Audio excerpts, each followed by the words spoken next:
First of all, the presentation I will show today is really like a continuous of what was presented last year during the Search University. So I was very lucky to be invited at the first edition of Search University. And last year I actually presented the latest e-commerce and internet trends that was happening in Belgium. But also I was trying to answer to some very specific questions on cost per click, CPC. What was the level of cost per click in Belgium? How can you play with the cost per click? What are the leverage that you can find on it? And finally, how you, as advertisers, can take advantage out of it.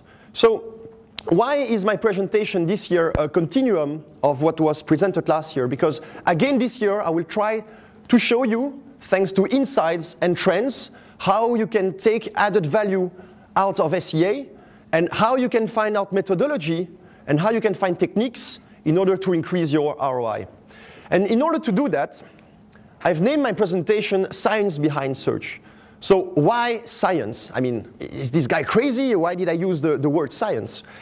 Actually, because science, if you think about it, it's about gathering data, gathering information, organizing it, and trying to get some rules and some theory out of it.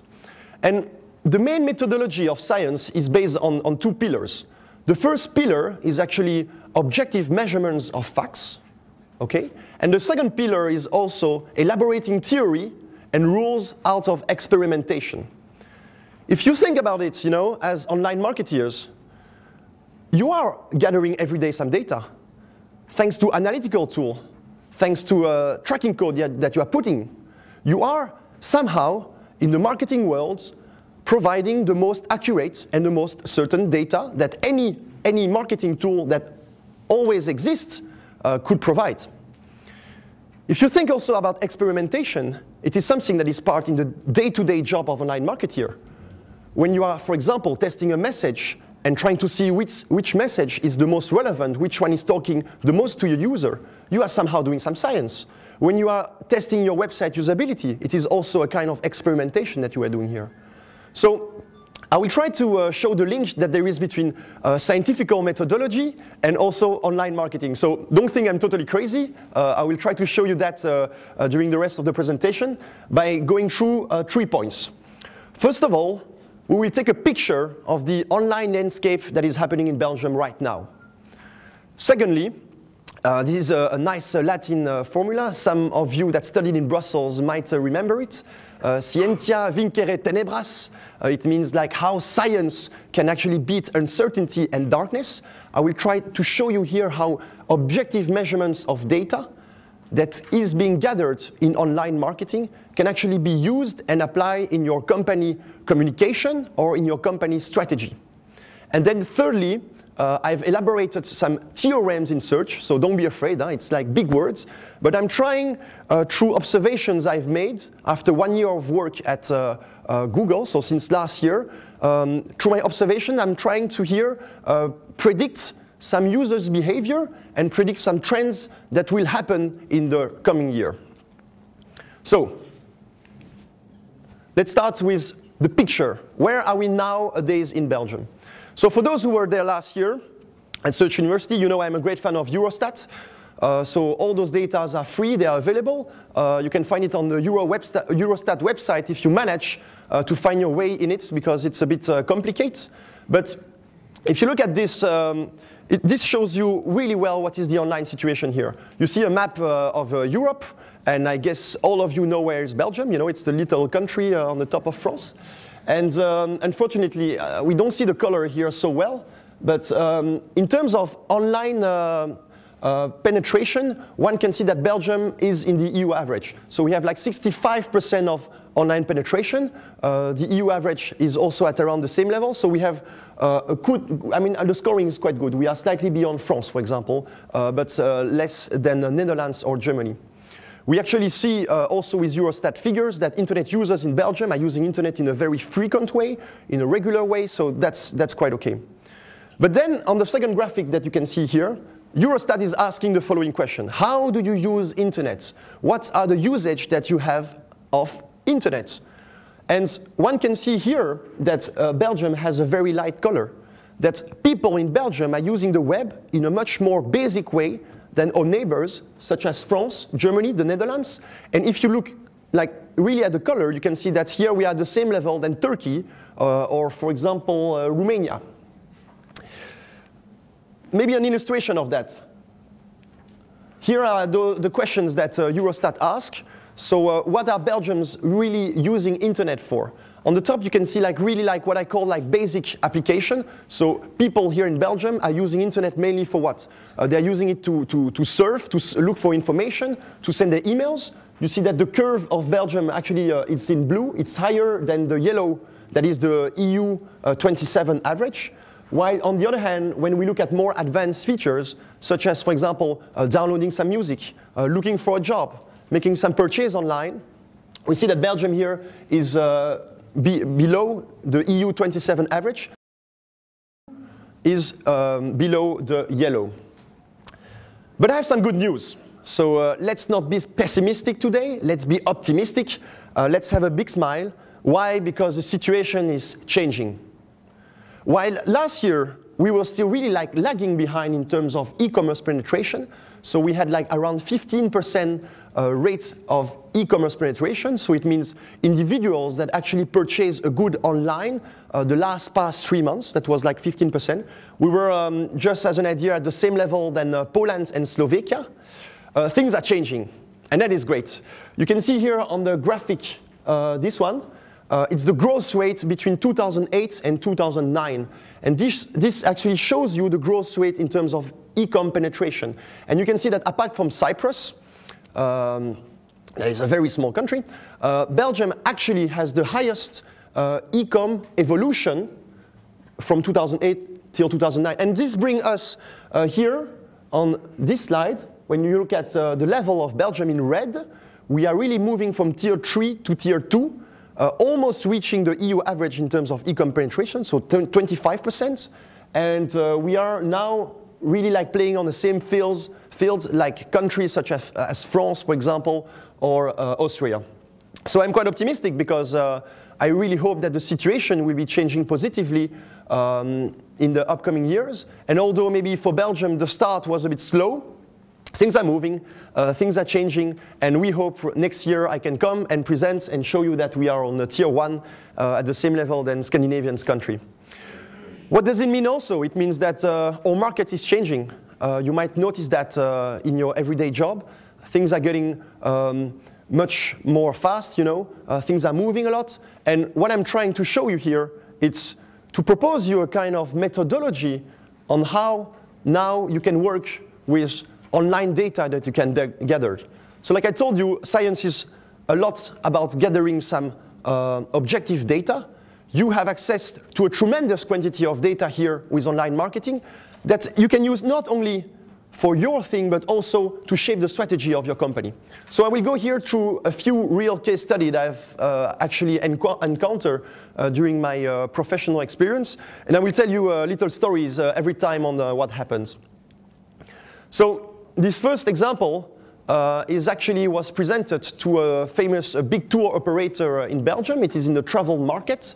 And actually, this tour operator was asking himself, when are people actually looking for more winter holidays than summer holidays? So when is the tipping point where you would have, he should shift his marketing budget from actually summer holidays to winter holidays?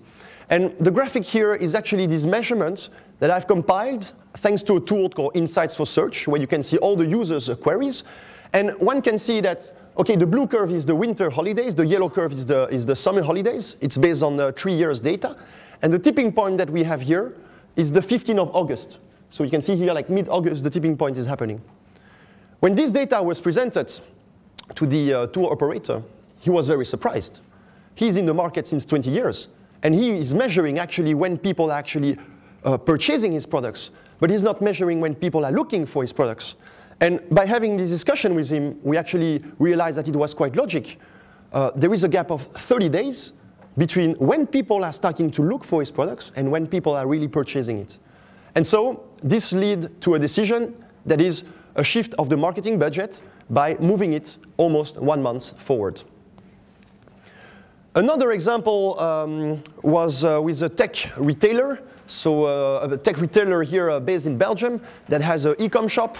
And he's proposing like 4 different types of BlackBerries.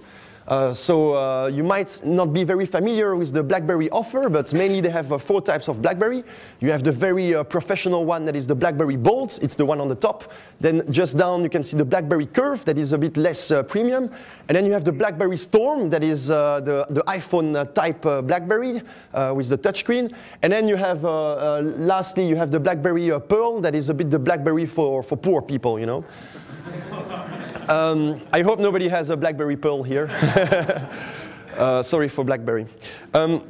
This tech retailer was offering on his website only the BlackBerry Bold. And by having just an innocent discussion on his online strategy, I suddenly realized by doing, this is insights for search, so all of you can pull this data, that the most famous or the most popular BlackBerry in Belgium is actually not at all the BlackBerry Bold like the rest of the world, but it is the BlackBerry Curve. You can see here that the yellow curve is really going above the blue curve that is the BlackBerry Bold. And so somehow this advertiser was not even offering the product that would have the biggest potential in his portfolio. And thus, data provided by search engine could really help him shaping his whole portfolio strategy. So here we are going above just marketing, but we are really here talking about strategy and product offering. This is another example where data is quite interesting. It's the latest study I've made, so some of you might have received it by a newsletter. It's about the World Cup. So you might know that World Cup is happening soon. It will be the soccer fever all around Europe. I mean, although in Belgium we are not really taking part actively into this, but when we take data of 2006, and this is what I took here, so 2006 World Cup in Germany, one can see that there is a clear uplift in terms of search queries for different categories. And here you have sport goods on the top, and then you have TV and audio equipment on the bottom. And what is interesting when we compare this 2006 data to 2007 and 2008 data is to see that you have the line that is showing the beginning of the World Cup. So the line is showing you when the World Cup is starting. And that you have some products, such as TV and audio equipment, that really have this uplift before the World Cup. So people are really preparing themselves, buying the TV set, having the plasma screen, you know, all the stuff to watch the World Cup. While when it comes to sporting goods and sporting equipment, it is after the beginning of the World Cup. So when really like the fever is starting, then I want to have my jersey of the German team or the Dutch team. I don't know who is qualified, I'm sorry. So that's a bit the idea, is that here you have information that can also help you shifting your whole online marketing strategy. And then last example, and this one I like it a lot, is actually a comparison of searches being done on presents and gifts for different type of events. So you have Christmas time in blue, you have Mother's Day in yellow, you have Father's Day in green, and you have Valentine's Day in red. And I aligned all the peak moments at the same time. So the peak is the week where the event is really happening. So what am I trying to show here? I'm trying to show here what is the anticipation period where people would start looking for presents in that specific event. So for example, Christmas time is the most anticipated period. 9 weeks before the beginning of Christmas, you start to have an uplift of searches on Christmas time. Then afterwards, in green, you will have Father's Day. And then you have Valentine's Day, and then we finish with Mother's Day. So when I came out with those data at the Google office, so I was very happy. I started showing my laptop around, you know, asking my colleagues, oh, look, it's really cool, it's very interesting, these sociological data, you know. One of my colleagues came and told me, you know, Olivier, it's a girl, or account strategist or expert in AdWords. She's telling me, you know, Olivier, that's normal, because it's always men that are actually buying gifts for Valentine's Day and Mother's Day. It's often the husband that will buy the gift for his wife because the kids are too small. And as you know, Olivier, men are always so last minute, you know. So it is logic that actually Mother's Day and Valentine's Day is really like last minute. I'm like, oh, that's very interesting. Okay, good explanation. But then I had another guy from the policy teams or EU institutions, people that came and say, oh, no, I have the explanation. I know what is it about. You know, it's logic. Mother's Day and Valentine's Day, it's often perishable goods that are being purchased, flowers and chocolate. Who would like to buy flowers 9 weeks in advance? Would you really buy your chocolate 9 weeks in advance? No, you always buy it last minute. So that's why the search are being done last minute. But that's not my point, because although you might believe more in explanation A or explanation B, or you might think that it is a mix between both, personally as an online marketer, I don't care. It's because data that actually you are gathering is just the objective illustration of a user's behavior. We are just here gathering what users are doing, but the data is here, it is a fact. And based on facts, you can take a course of action, and you know what you have to do. You have to anticipate different periods of time according to the information that you will have here. So that concludes a bit this second part of the presentation about, and I think the main idea here is that in the scientific approach, it's about measuring things, it's about gathering objective data, and it's about taking this data and challenge the intuitive knowledge that people might have in the industry or people might have in your company. And that they think that things are happening like this because they are working there since 20 years, but with data, with information, you can really like challenge them and make things better and bring some added value. I will continue with the third part on science, on what experimentation and observation can bring to us. So this is maybe the most crazy part where I'm trying to elaborate some theories. So, what are those famous 3 theories that you are all waiting about? First of all, theory number 1. New sectors are fast rising. Internet landscape is moving. It's true that internet queries and people are using more and more internet, but not all the sectors and not all the same verticals are growing at the same rate. You will be very surprised to see the results. Some of them have reached maturity, some of them are really the rising star. Second theorem. Seasonality is becoming more and more important. So maybe 5 years ago, it was already something very advanced. It was a luxury of playing around with seasonality. Nowadays, it is becoming more and more a need. Although you need to invest time to manage seasonality into your campaigns, it is becoming more and more profitable to manage them. And then thirdly, a phenomenon that I call the high volume cheap CPC phenomenon. I'm not very happy with the name, and if this becomes really successful, then maybe I will call it the Olivier phenomenon or something like that. I mean, I will try it out. But I will try to show you here that when there is a high peak of queries happening, actually there is a negative correlation with the CPCs that are going down.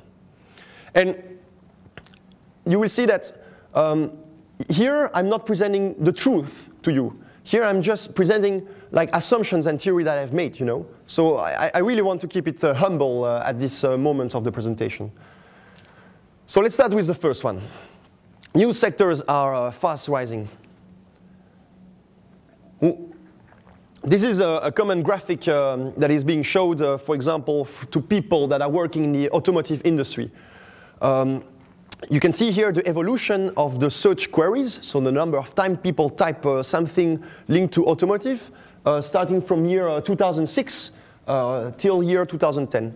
And you can see that there is a regular growth into this category, that there is more and more people that are looking actually for some automotive queries. If you are now in the automotive industry, you should be aware of these figures, because you should adapt your strategy when it comes to budget, for example, or when it comes to action that you will take, knowing how your sector is rising. But what is now very interesting is not to see this piece of information alone, but actually to compare it with what's going on with the other sectors. And here you really have one picture, one slide of what's going on in Belgium from 2008 till 2009. I'm here separating different sectors. You can see here on the table. I'm looking at the search queries. So I'm looking at the evolution that search query had between 2008 and 2009. And I think that my core message here that is very important is that internet is not moving forward as a one big thing. You have to break it up into categories. Categories that were very popular 5 years ago or even 10 years ago, let's take the adult industry, for example. I mean, 10 years ago, everybody was saying internet is all about porn. But that's not the case anymore, you know? This sector has reached a certain maturity. Big sectors such as travel and tech, for example, are now having the less amount of growth. You don't have the double-digit growth anymore into those sectors. But now you can also see that you have fast rising stars that are upcoming. The user's behavior is changing. The user is using internet for more and more advanced feature for other stuff, you know, not only to book his tickets with Ryanair. FMCG, for example, 20% growth. Finance and insurance, 17% growth. Retail is the same, 70% growth. And I didn't highlight here publishers and news. I'm sorry, because the high growth is also being a lot explained by queries that are linked to a social network, you know, so this is also influencing somehow the data that you have here. But the important message, the core thing is that know your sector, know the growth that is going on, and think that internet is also evaluating in different speeds, that there is sectors that are reaching a certain maturity, and there is some sectors that are now really like fast rising. Seasonality is becoming more and more important. So how do I show that? Again, I'm not here putting you the real truth. I'm not putting you here exact science. It's just observation I've made. And here I'm comparing like 4 sectors that have a very, very different seasonality. All of them. It is the automotive sector on the top here, with a high peak that is happening during the automotive fair. Then you can see a seasonality in travel with a lot of big peaks happening during the winter and the summer holidays. Then the retail with, of course, Christmas time being the crazy moment for the retailers, and then also food and drinks. And by taking out the trends, so I'm aligning everything on the 0 level, I mean, you can clearly see here graphically that things are becoming wider and wider. What does it mean? It means that seasonality is becoming more and more important, and it is something that you need to manage. It is something that you need to take care of it, because it is really here an added value that can be brought in your online marketing. And then, thirdly, the high volume cheap CPC phenomenon. So yeah, it sounds a bit like sales guys, but I will try to prove to you that it's not my little invention, but there is really something happening here in the Belgian market. For those who were at the Search University last year, you might remember this slide. It was a slide showing the evolution of finance CPC, so it's in the graph below, versus the Bell 20. So the Bell 20 is the graphic on the top in green. And you can see that it's very interesting because in November 2008, something really bad happened to Belgium. It was really like the dark times when the economical crisis decided to strike on us. And you can see that the Bell 20 is really like crushing down at that moment. And what is really interesting to note is that there is a strong correlation between the Bell 20 going down and the CPC in finance going down at the same time. And actually, if you look at the CPC in finance in blue, it's really like crashing down much more than the Belgium average CPC.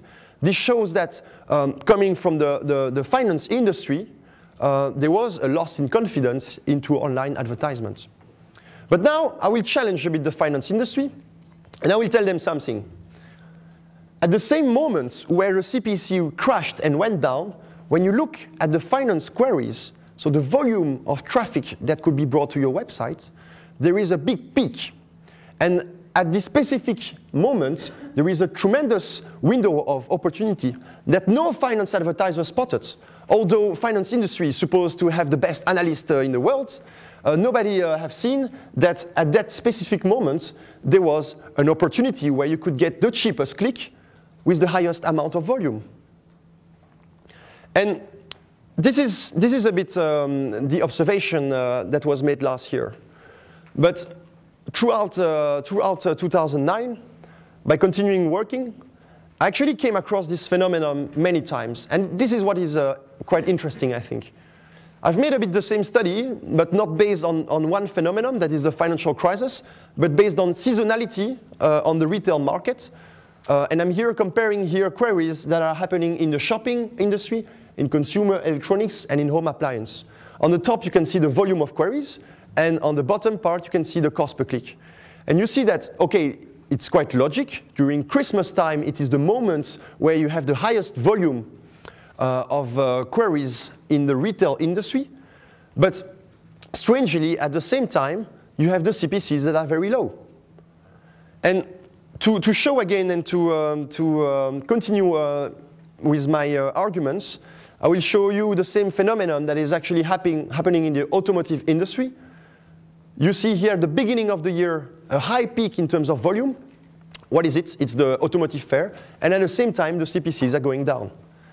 So there are some explanations behind that. And for those who are interested, one of the explanations you could have is that because there is a high amount of volume of queries coming, the auction is getting actually diluted because advertisers are not adapting their budget to this high amount of volume. So if, for example, with a given budget, you were present on 80% of the queries, if there is a big rise of queries happening, you would only be present for 20% of those queries. And so the auction is getting weaker and weaker, and thus the CPCs are going down. This is very, very theoretical. But the idea for you is that if you are an intelligent investor, you know where to invest. I mean, why you would go and invest for the expensive CPCs when you can be present on cheapest one? I mean, it's here. So that's also something here that you maybe want to forecast in the upcoming year, that you may want to forecast with positive seasonality for your market, or maybe if there is an event that is coming and influencing your market. I'm coming to an end of my presentation, and just as a wrap-up, what did we see today? We have seen that although Belgium is maybe not the most e-com country that exists in Europe, things are changing. Things are really moving into a positive way. From 2008 till 2009, we are really like facing a growth into e-com penetration, and this is very positive for all markets. Secondly, we have seen that through scientific approach, one could come with some measurable facts and data that could really challenge well-known and intuitive knowledge.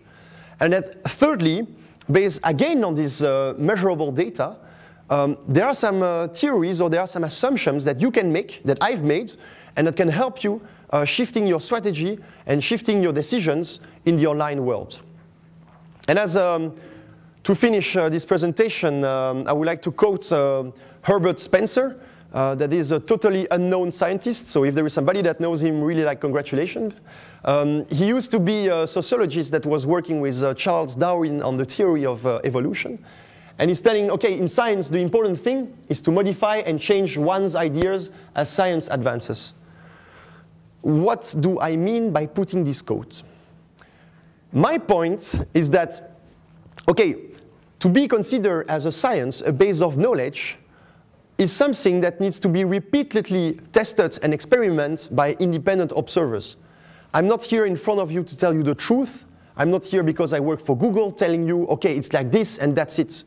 What I'm offering you here is some theory, and I invite you all to accept it or not, and especially more important, to test it by yourself as independent observers, and why not take advantage out of it. And what will be really interesting is that if you tell me, Olivier, you are totally wrong, come and talk to me.